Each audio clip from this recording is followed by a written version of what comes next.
Brandy, would you please call the roll? Yes. Dolly. Here. Kays. Spire. Here. Culhane. Here. Kakachek. Here. Albee.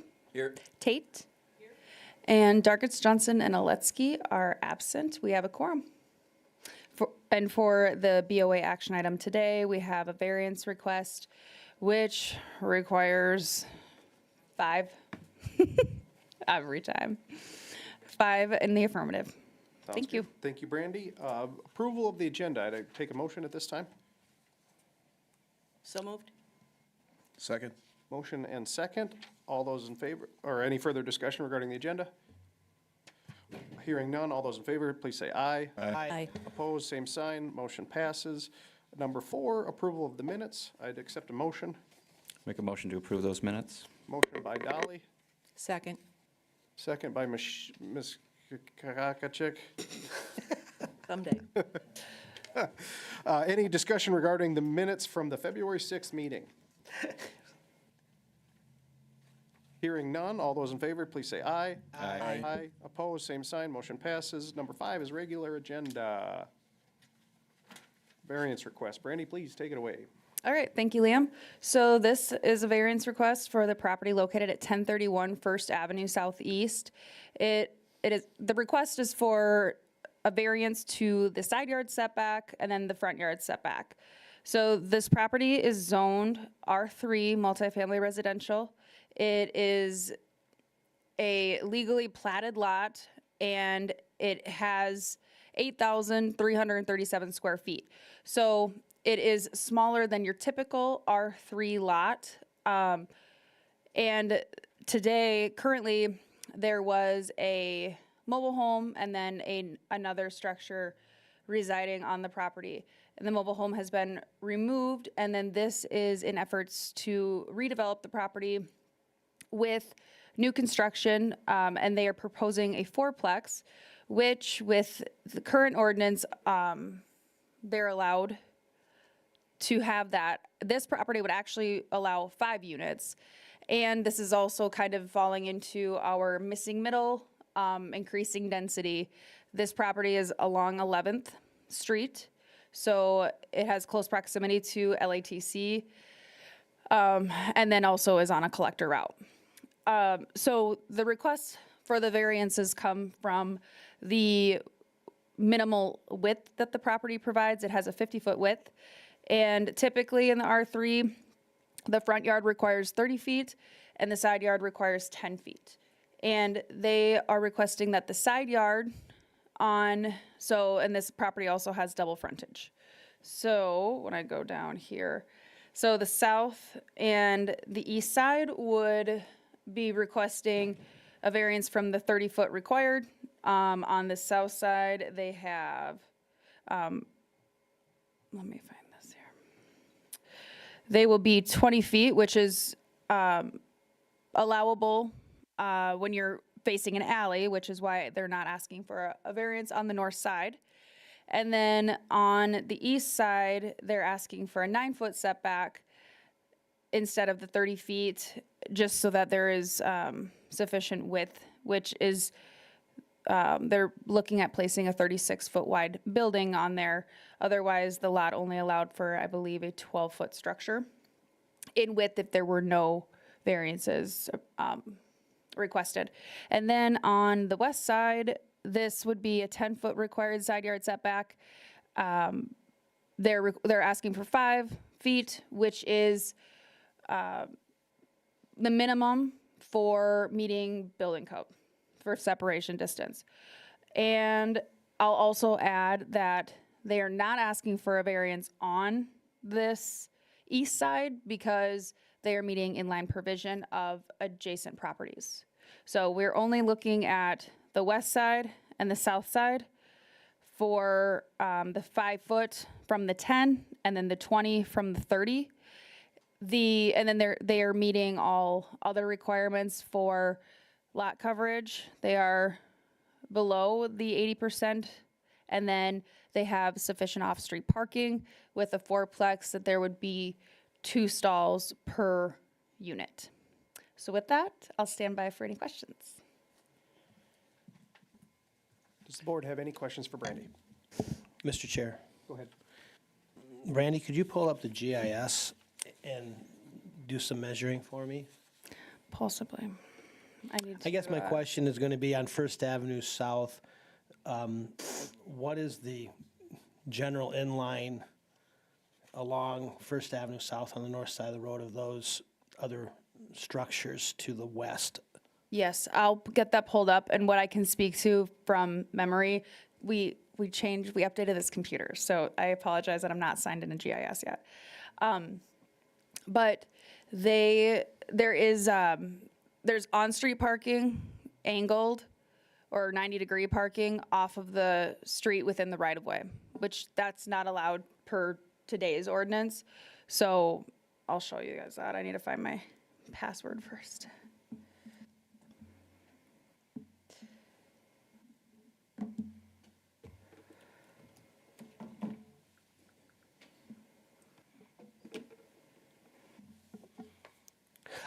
I just guess as you're doing that, when I'm eyeballing it, it looks like some of those structures are about 20 feet off the sidewalk line, maybe a little bit more. So I was just trying to get a bearing on that. And then you're saying then the structures north and south along 11th Street fall within that general line of sight or inline provision there as well? Of the 20 feet? Of the 9 feet on the east side? Oh, yes, they could actually go down to 8.5 feet. 8.5 feet, okay, thank you. Brandy, in terms of lot width, you mentioned this is a 50-foot lot width. I think the minimum lot width for R3 lots, the lowest is 100 feet. How does that apply on a corner lot? So you take basically the width by the depth and then divide that. So when this lot was platted, was probably before the R3 zoning designation. But, so I'm not even sure if with that width and the depth, if they would meet the 100 feet that we require today. And then with our most current ordinance update, we also made some adjustments to those requirements. So it's kind of it's a legally platted lot that has the building right. And then, as long as they're meeting their setbacks, which is why then the variance is requested, is because it doesn't allow for much room. Yep, thank you. Any other questions? Any other questions for Brandy before we open? So any notification, any feedback from the apartment owners to the east, or to the west, excuse me? So I'll let Carla speak to people that reached out to her, but I had one neighbor in this area reach out and just had concerns about what it would do for their taxes as far as raising them. So I did direct them to the Director of Equalization. And Carla, go ahead.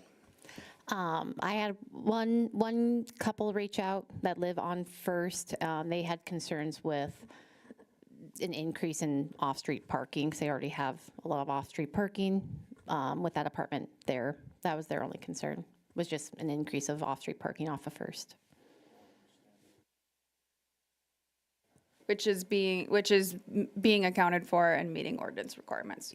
I think the concern is that just having a lot of additional cars parked on the road.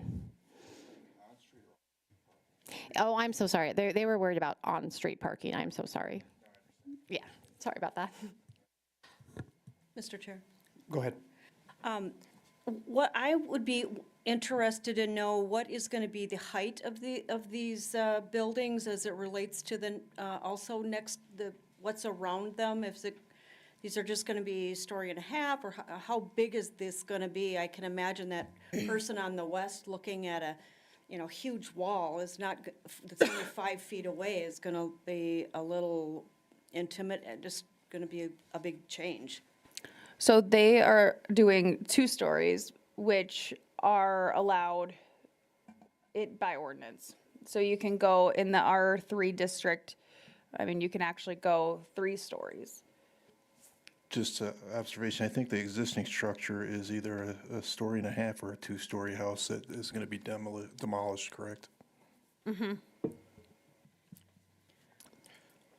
Let's see here what I was going to. I'm not sure what this structure is. A shed? That's on the adjacent property. Yeah. The house there is, So is that green space behind that, so if I'm just visualizing what it would look like from, looking out at it from the west side.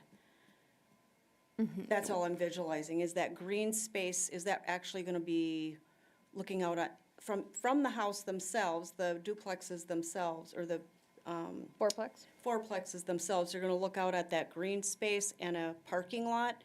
That isn't a small house that's next to that, is it?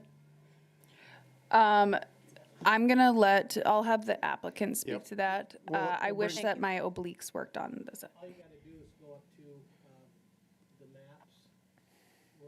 Oh, map themes? No, next one over that, where it says web maps. Okay. Then click down in front of that structure. Right there, click it. Take you there. Right click. Is it because I'm not signed in? Okay. Or you just hit, Thank you. hit street view and it should just click and Okay. So that is a single stall garage, just to Thank you. reiterate that for the record. And Chair, I had one other question, which was, is that space going to lose a tree canopy in this process? And if so, are they going to be required to restore any of the lost tree canopy?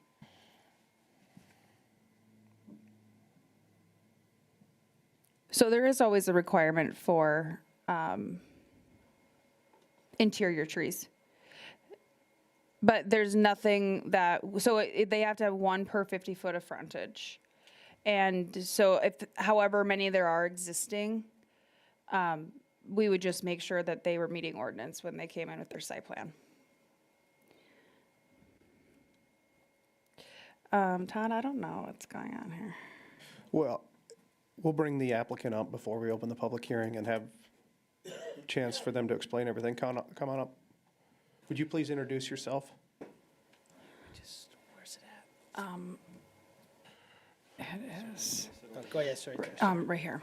Yeah, so we just go in there, and I'm gonna get out of Bing, go back to First District MacNet, go to Street View. Yeah, that brought me there. There Okay. it is. Okay, cool. Thank you.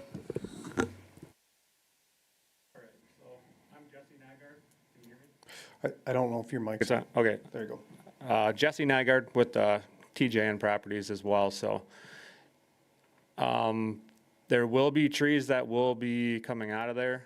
This tree in the front's already gone, that was an apple tree, that's gone as well. And then on the north side of the property, I think there's a line of 3 or 4 trees that are on the property line back there. Those will be coming out as well, but yeah, we'll plant new trees. Whatever we are required, I think it's probably 2, maybe 3, but. And then for your question on this green space area, yeah, that's just a big wide open green space area from the apartment to the west. Different trees in there.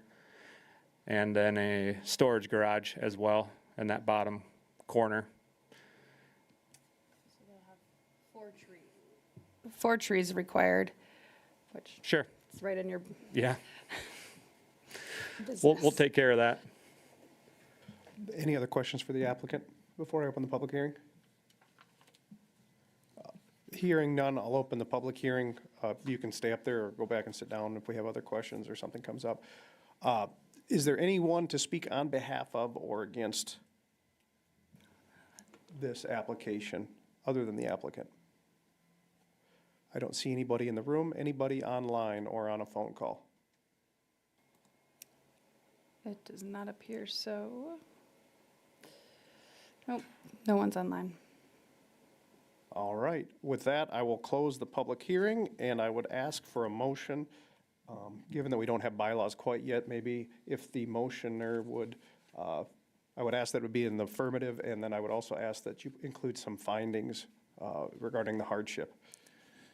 So I'd make a motion to approve the request for the variance to the setbacks, since it does meet the building code requirements.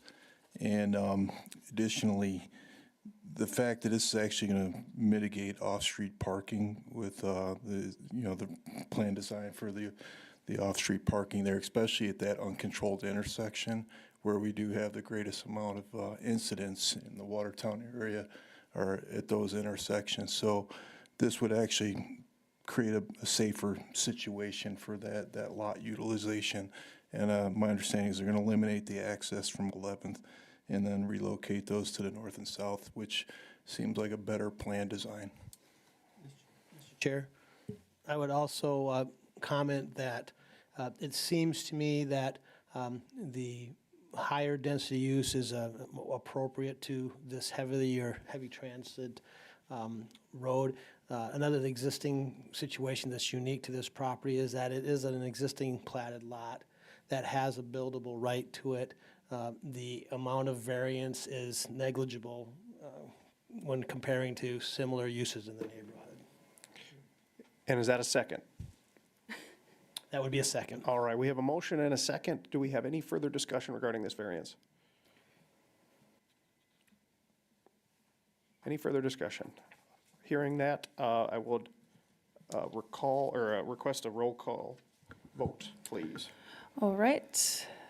Albee, Yes. Case, Yes. Kokachek, Yes. Spire, Yes. Tate, Yes. Culhane, Yes. Dolly. Yes. Motion passes unanimously. Variance is approved. We are on to open public comment. Is there anyone that has anything to say that wasn't otherwise on the agenda?